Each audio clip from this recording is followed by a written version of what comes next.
thing, though, is that if there is Some disappointing numbers in recent days, and the global stock market intensifies.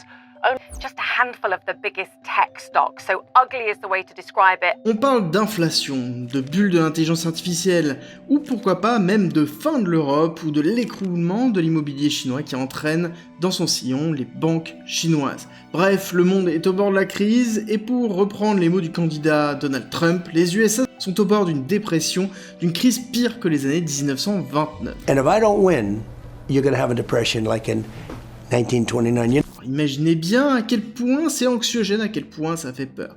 Mais du coup, est-ce que c'est vrai? Est-ce qu'on est réellement autour d'une crise mondiale? Et surtout, comment, si c'est le cas, en profiter? Car dans toutes les crises, il y a des opportunités. Warren Buffett l'a bien démontré durant les dernières crises et il a su sortir son épingle du jeu. On va donc se concentrer pour démêler le vrai du faux et surtout voir comment profiter des opportunités que nous offrent de tels événements. Pour ceux qui ne me connaissent pas, je suis Cryptolyse, entrepreneur, investisseur et passionné de finance. Et on va attaquer ce sujet épineux de la crise mondiale, car oui, c'est un phénomène qui revient régulièrement. Alors pourquoi tout le monde s'inquiète? Est-ce que c'est principalement dû au fait que la géopolitique est à feu et à sang? Que les tensions entre les BRICS et les blocs des USA sont au plus haut? Alors non, ce n'est pas aussi simple, il y a plein d'autres vecteurs, et principalement, notamment la dédollarisation qui inquiète. Mais encore une fois, c'est beaucoup plus complexe.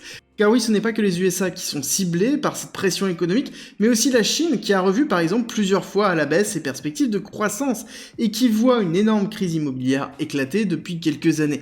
Historiquement, le pays a mis en place un pacte tacite avec la population où l'immobilier était leur façon d'épargner. Mais tout ne se passe pas vraiment comme prévu.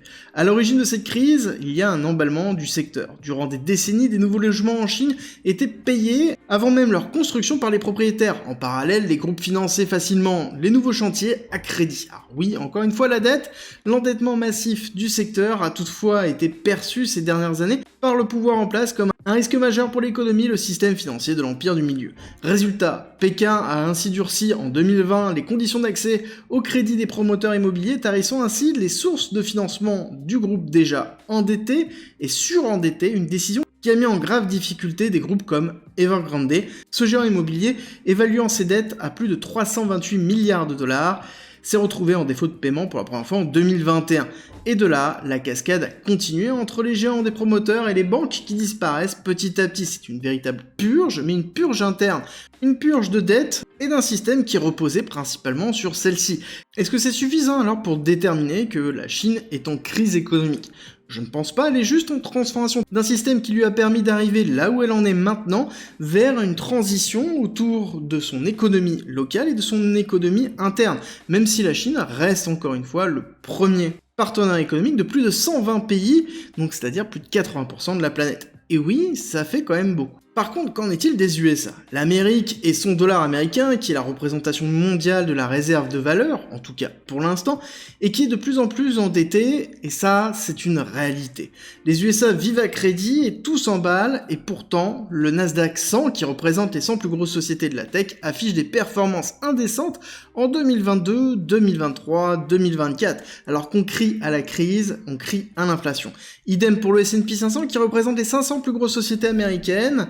Et encore une fois, tout ça dans un environnement inflationniste où tout le monde explique que nous sommes en crise et que les taux de la Fed ne font augmenter très très vite. La Fed, qui est l'acteur qui permet de réguler justement l'inflation et le contrôle du chômage, a dû remonter ses taux directeurs de façon très agressive, première fois que ça a été fait aussi rapidement et de façon aussi agressive, et les maintenir à des taux élevés pendant longtemps, parce que c'est encore le cas, il n'y a pas eu de pivot de la Fed, on est encore avec des taux élevés, et dans cette période-là, nous avons des sociétés qui licencient, et pourtant qui augmentent leurs marges, qui affichent des résultats de plus en plus positifs. Et pourtant, nous avons le candidat présidentiel, Donald Trump, qui parle de récession. Enfin, même pas de récession, de dépression, ce qui est pire que la récession, et qui serait pire d'ailleurs, selon ses dires, de celle de 1929. Alors avant d'aller plus loin, je pense qu'il est important d'expliquer la différence entre récession et dépression. La récession et la dépression font partie d'ailleurs du cycle économique total. La récession est une phase de chute du taux de croissance et son maintien à un niveau très faible. La dépression correspond quant à elle à une baisse forte et durable de la production et de la consommation. Pour comprendre, il faudrait voir ça comme une ferme. Pendant la récession, la ferme produit de moins en moins de fruits et légumes parce que les plantes ne poussent pas bien, mais elles continuent à pousser et donc on a moins de récoltes à vendre. Mais on peut continuer quand même à produire. Alors que pendant la dépression, il faut voir ça comme une énorme sécheresse où les plantes ne poussent plus du tout. Vous n'avez plus rien à vendre et donc vous n'êtes pas en capacité de pouvoir continuer à produire. Et c'est là où tout devient beaucoup plus compliqué. Mais est-ce qu'on en est là? Est-ce que ça ressemble à 1929? Est-ce qu'on n'est pas dans une intention de manipulation réelle pour pouvoir susciter de la peur, pour pouvoir justement aider à une élection? Encore une fois, on fait toujours très attention, surtout aux USA, où ça fonctionne beaucoup comme ça. Mais pour savoir, je pense qu'il faut rappeler ce qu'est 1929. Et il faut rappeler que la crise de 1929, aussi connue sous le nom de la Grande Dépression, donc vous comprendrez bien l'analogie entre la notion de dépression et la Grande Dépression, a débuté par l'effondrement du marché boursier en octobre 1929, entraînant une panique financière massive, et cet effondrement a conduit à une perte de confiance généralisée, provoquant des failles bancaires et une réduction drastique des dépenses de consommation et des investissements. Pour vous donner un ordre d'idée, l'économie américaine a subi une contraction sévère. Entre 1929 et 1933, donc ça a duré 4 ans, le PIB des États-Unis a chuté de près de 30%. Le taux de chômage est passé de 3,2 à 25%. La production industrielle a diminué de 47%. Et durant toute cette période, il y a eu 9000 banques qui ont fait faillite. Et oui, ça a été vraiment quelque chose de dramatique. Et tout a commencé sur un jour noir qui a été connu comme étant le jeudi noir par la suite. Alors oui, il est normal d'avoir peur, car c'est une très grande crise, une très grosse crise. Et quand on parle de 1929 aux USA, forcément, ça fait très peur. On parle d'une des plus grosses crises que les USA ont connues, plus grave que celle des années 70. Mais est-ce que nous en sommes là pour les USA? Pour ça, il y a plusieurs variables. C'est sûr que quand on regarde la taille de la dette des USA, on peut se dire qu'on n'en est pas loin. Mais pour définir une dépression, nous devons avoir une économie qui est à bout de souffle, qui n'arrive pas à avoir une demande interne et qui n'arrive plus du tout à produire. Alors oui, l'économie des USA est en difficulté, tant à travers l'augmentation du chômage que de l'inflation. C'est ce que l'on voit souvent dans les discours de Jérôme Powell, c'est ce qu'on voit souvent dans les discours des économistes, mais je pense qu'on est loin, très loin, d'une dépression. Et je vais vous expliquer pourquoi. Mais avant, si vous avez mon contenu et que vous voulez me soutenir, c'est simple, likez et abonnez-vous, partagez cette vidéo, ça m'aide énormément. Et on reprend. Bon, on se concentre sur l'économie américaine. Alors oui, on sait qu'il y a un souci. Oui, il y a eu un crash qui pourrait s'apparenter vraiment au jeudi noir, sauf que c'est un lundi. Mais on reste encore très loin de ce qui s'est passé. Le marché boursier américain est solide et on est encore bien loin de l'explosion d'une potentielle bulle. Et je suis persuadé d'ailleurs, en parlant de bulle, que la bulle de l'intelligence artificielle, tant est que ce en soit une, a encore quelques années devant elle. On a quelques ressemblances avec la bulle d'Internet, mais on est encore très très loin de ce qui s'est passé en 1929, ou même tout simplement de la bulle Internet. On est dans une phase de transformation technologique, et ce qui explique un petit peu l'hypervalorisation qu'on a pu connaître. Et quand on regarde ce qui s'est passé clairement dans la chute du marché actuel, c'est plus une représentation des risques pris par les fonds d'investissement sur une continuité du chute du yen, sauf que le yen a repris à la hausse, et donc forcément beaucoup se sont retrouvés bloqués par ce qu'on appelle des appels de marge, dans lesquels ils ont dû, s'ils ne voulaient pas se faire liquider, prendre des profits un peu partout pour pouvoir tout simplement payer ces appels de marge et ne pas perdre beaucoup plus que maintenant. Actuellement, beaucoup de fonds d'investissement ont perdu de l'argent, ont dû se désexposer du marché, ce qui a entraîné notamment ce qu'on appelle une crise de liquidation, et c'est ce qu'on a vu justement lundi. Mais on est quand même très très loin de ce qu'on a pu connaître lors du jeudi noir. Les investisseurs, les fonds de pension et le monde continuent à avoir confiance dans l'économie américaine et dans les indices américains et déverser leurs fonds. Et c'est justement quelque chose qui est très très important. Donc, pas de risque de ce côté-là, à part des corrections tout à fait normales après l'évolution que nous avons connue. Mais qu'en est-il de l'immobilier américain, qui est un secteur énorme aux USA? Pour faire simple, on trouve une stagnation. Et oui, il y a des difficultés à vendre et à acheter, mais là encore, ce n'est pas aussi simple. Et on voit clairement des différences entre l'immobilier commercial, de bureau, qui est clairement en train de mourir et péricliter, qui est une crise vraiment importante, et à côté de l'immobilier classique, qui quant à lui survit plutôt bien avec cette hausse de taux qui a été assez importante. Et oui, elle continue à survivre. Une hausse qui impacte énormément de foyers, mais qui, somme toute, entraîne une régulation du marché. Le marché de l'immobilier aux USA est en train de se réguler petit à petit. Si on sort de l'équation cette notion d'immobilier commercial qui met à mal certaines typologies de fonds d'investissement, on est plutôt cohérent. Et cela se rajoute principalement sur les actions de la Fed. Encore une fois, même s'il y a une crise immobilière au niveau de l'immobilier commercial, et donc des fonds d'investissement qui font faillite et qui entraînent des défauts de paiement sur certaines banques, on a déjà vu que la Fed était présente. Elle intervient directement dès qu'il y a besoin de soutenir le marché, dès qu'il y a besoin de sauver une banque. Directement, elle intervient, elle garantit et elle fait racheter la banque par un géant derrière, comme on a pu le voir lors des différentes faillites. Et pour aller encore plus loin, on pourrait même dire que l'économie américaine a quelques vecteurs positifs, une véritable transformation de ce côté-là, notamment dans la volonté de réindustrialisation. La crise du Covid a été un élément déclencheur de la prise de conscience du monde sur la dépendance de la Chine, et ça a été encore plus fort aux USA. Il y a donc une politique drastique pour attirer les industries du monde aux USA à travers la facilité de l'accès à l'énergie. Et oui, l'énergie aux USA est très peu chère, et c'est ce qui permet de pouvoir drainer énormément d'industries. Clairement, ça a été marquant, surtout depuis que l'Europe a, quant à elle, des difficultés d'approvisionnement énergétique. Et oui, c'est une réalité, l'industrialisation européenne est en train de se déplacer petit à petit aux USA. Alors oui, il y a une partie industrialisation purement US qui est en train de se refaire, mais il y a une cannibalisation de l'industrialisation européenne qui a été effectuée et qui est toujours en cours. Il faut comprendre que lorsqu'on a une industrie et que l'on voit le prix de l'énergie multiplié par 2, alors que à côté on a les bras ouverts aux USA en disant venez, l'énergie est pas chère, forcément beaucoup d'entreprises font le choix de se délocaliser aux USA. Mais ce qui est certain, c'est que les USA se change, se transforme. Tout le monde cherche à évoluer, et comme tout changement qui se fait aussi rapidement, il va y avoir de la casse et certainement de la peur. Et comme dans toute transformation, il y a des opportunités. Si vous voulez en savoir plus, en commentaire en description, je vous mets gratuitement ma méthode d'investissement qui va vous permettre de profiter justement de ces opportunités. Opportunités que l'on voit déjà dans les retracements des différents indices américains.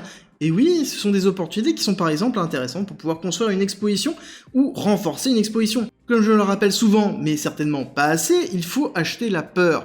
Quand le marché a peur, c'est là où il faut réfléchir à la mise en place d'un plan d'achat. Cependant, il faut bien penser que cette baisse n'est peut-être pas terminée et qu'il faut être prêt à cette éventualité. Ne cherchez pas à avoir raison, surtout ne cherchez pas à avoir raison, mais préparez-vous à avoir tort. C'est la meilleure façon de réussir ces investissements. Clairement, il y a une opportunité au niveau des différents indices américains et je pense que ce n'est pas terminé. Maintenant, il y a une autre opportunité qui est plutôt immobilière. Par exemple, en France, si vous avez la possibilité d'achat, il y a en effet des très belles opportunités. Encore faut-il que la stabilité politique revienne. Les taux sont encore hauts et les prix commencent à baisser dans l'immobilier. Et l'année 2024 commence à se profiler comme étant pire que 2023. Il y a donc des bonnes opportunités d'achat si on a la capacité justement de pouvoir acheter ou de pouvoir emprunter. En sachant, bien évidemment, qu'un taux d'emprunt haut se renégociera bien évidemment avec la baisse des taux quand ce sera plus propice. Donc ça sous-entend qu'on a la capacité de pouvoir acheter, de pouvoir négocier des biens bien en dessous de leur valeur, si on se donne la peine de chercher ces perles rares, et qu'on accepte de payer plus cher son emprunt maintenant pour pouvoir le renégocier par la suite. Ça veut dire qu'on travaille son prix d'achat, et justement, le coût de son achat diminuera dans le temps avec la baisse des taux. Et ça, je pense que c'est aussi valable aux États-Unis, et c'est quelque chose qui a déjà été effectué par de nombreux grands investisseurs qui ont profité des différentes crises, comme par exemple les subprimes, pour acheter énormément d'immobilier et pouvoir récupérer l'hypervalorisation les années suivantes. Et si vous voulez quelque chose de plus rapide et de plus volatile, il y a aussi les cryptos, pour plusieurs raisons. La première d'entre elles, c'est la notion de cycle. Les crypto-monnaies suivent un cycle de 4 ans, le cycle de Bitcoin. Alors même si les performances passées ne présentent pas des performances futures, on voit une pattern qui revient vraiment tous les 4 ans. Et nous sommes bientôt justement dans cette phase d'expansion qui est très particulière aux cryptos et qui est souvent passée après le halving, dans lequel nous avons une hyper-accélération du cours. Et ça, c'est le premier élément. À cela se rajoute la prise de position des USA sur le Bitcoin, entre le TS Spot et les positions pro-crypto et pro-Bitcoin particulièrement, qui apparaissent un peu partout dans le pays. On peut voir un véritable intérêt autour des cryptos, à tel point que cela devient même un enjeu des élections américaines, avec plus de 20% des Américains qui possèdent de la crypto selon Coinbase. En tout cas, ce qui est sûr, c'est qu'il y a une véritable réflexion autour du Bitcoin comme une valeur refuge et de protection de la valeur sur le long terme. Et oui, il y a encore de la volatilité, mais Bitcoin est de plus en plus vu comme un vecteur de protection contre l'inflation et même une alternative à la monnaie dette comme l'euro ou le dollar. Certains candidats ont même pris cette position officiellement. Et comme on a pu le voir durant la crise financière et la disparition de certaines banques en 2023, Bitcoin a été un choix pour affronter justement la peur de la disparition du système bancaire américain régional et donc derrière une dévaluation du dollar. Beaucoup d'Américains ont justement acheté à cette époque-là un Bitcoin qui était dans les alentours de 15-20 000 dollars. Et ça, c'est une réalité. Oui, il y a une corrélation entre la crypto-monnaie d'ordre général et le système financier traditionnel, mais plus on va se diriger dans une compréhension de ce qu'est Bitcoin et une adhésion de ce qu'est Bitcoin, plus la notion de valeur refuge peut être mise en avant. Si vous voulez en savoir plus, je vous rappelle qu'il y a un lien en description et en commentaire pour comprendre ma méthode d'investissement autour des crypto-monnaies. Parce que c'est une réalité, pour pouvoir rentrer, saisir des opportunités, il faut avoir le mental. Mais c'est pas que ça, il faut aussi avoir une stratégie. Stratégie pour réussir à acheter la peur des autres et maintenir ce qu'on appelle holder, c'est-à-dire garder ses actifs durant toute cette phase de peur et mettre en place une stratégie de vente une fois que cette volatilité, cette peur, cette occasion s'est terminée et pouvoir justement en prendre profit une fois cette période d'incertitude terminée. Nous sommes clairement, en tout cas, dans une transformation économique. Et même pour moi, c'est la meilleure représentation que l'on peut avoir. On n'est pas du tout dans une dépression. Oui, la transformation va être violente, mais ne va pas être encore aujourd'hui ou demain. Et ce qui est sûr et certain, c'est qu'elle est déjà en cours.